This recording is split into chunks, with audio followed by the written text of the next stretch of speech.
off with some of the instrumentation, some of the communications gear. Can you talk about that at all? Yeah, that's the sort of standard procedure now of the last minute weather call.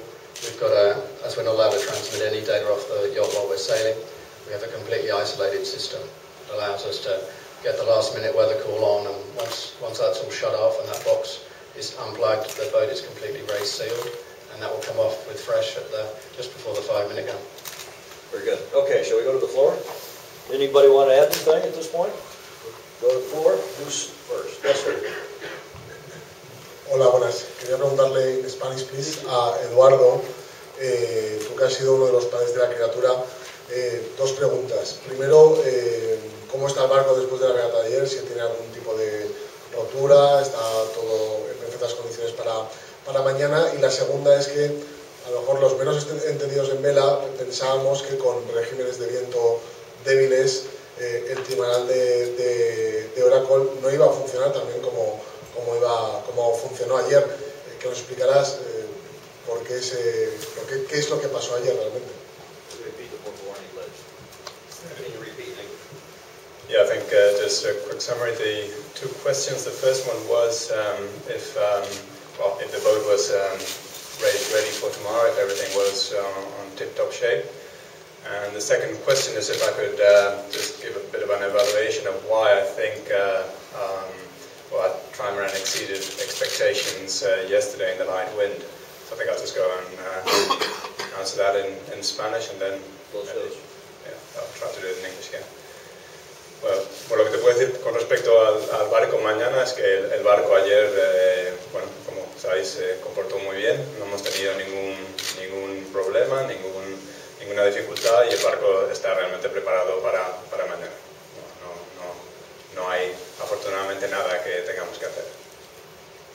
Luego, en cuanto a la pregunta de por qué, o bueno, si puedo evaluar o darte alguna explicación, la verdad es que estamos todos sorprendidos. No hemos tenido realmente, creo, tiempo de evaluar suficientemente el barco de Alinghi en este tipo de condiciones, y la verdad es que es muy difícil responderte por qué nuestro barco es más rápido. Evidentemente el ADA juega un factor importante, pero bueno, no es el único, no creo que sea el único factor. English? Okay, so replying to the question if the boat is in good shape for tomorrow, if the electronics suffered in the race, well, I think we're lucky. We don't have anything exciting or interesting to report on that front, which is something I'm quite happy about. And then why, if I can give some insight on why the trimaran was faster yesterday, I have to admit that, I personally don't really know. I think we were all quite surprised about that. They weren't the conditions that we thought we would be excelling at. And I think we unfortunately need more time, or our own sailing time, and I think it's sailing time to be able to get draw a better conclusion than that. Obviously the wings are a big factor on that, but I think there's probably other factors. Mike, I know you're going to be asked this, so we might as well pass the mic to you. Were you surprised yesterday, and if so, by what? Well, I was a little surprised at our performance downwind, but I'm not totally surprised. I've got to say I was uncertain. I didn't know where we would rank against them, and felt quite confident in stronger breezes and less confident in lighter breezes. And honestly, didn't really know the boundary between those two. I think yesterday was a very difficult sailing day. It was very short puffs of wind strength and changes in direction, so it certainly made sailing the boat quite difficult. And the strength was obviously enough for us to gain a lead upwind, and we probably got a little bit lucky downwind, I think, in terms of coming around the top mark and carrying the breeze inshore, and it probably exaggerated it somewhat. Even though we had tried to sort of crudely measure Alinghi's performance, we didn't know it exactly, and so that's why I say there was uncertainty, but reasonable confidence we would be faster upwind. Next.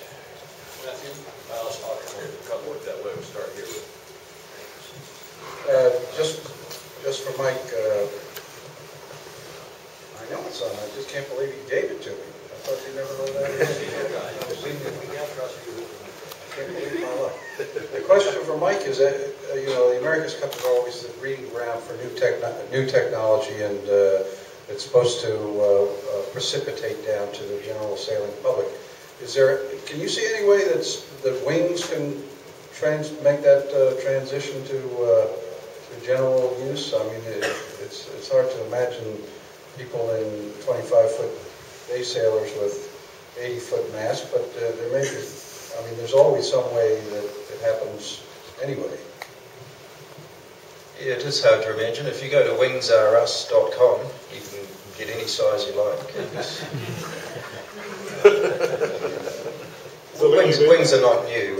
They've been around with birds for quite a long time, and we're sort of more recent users of them. And our particular wing is probably first used or invented in, I'm not actually sure, probably the 1920s or so, having the split wing concept.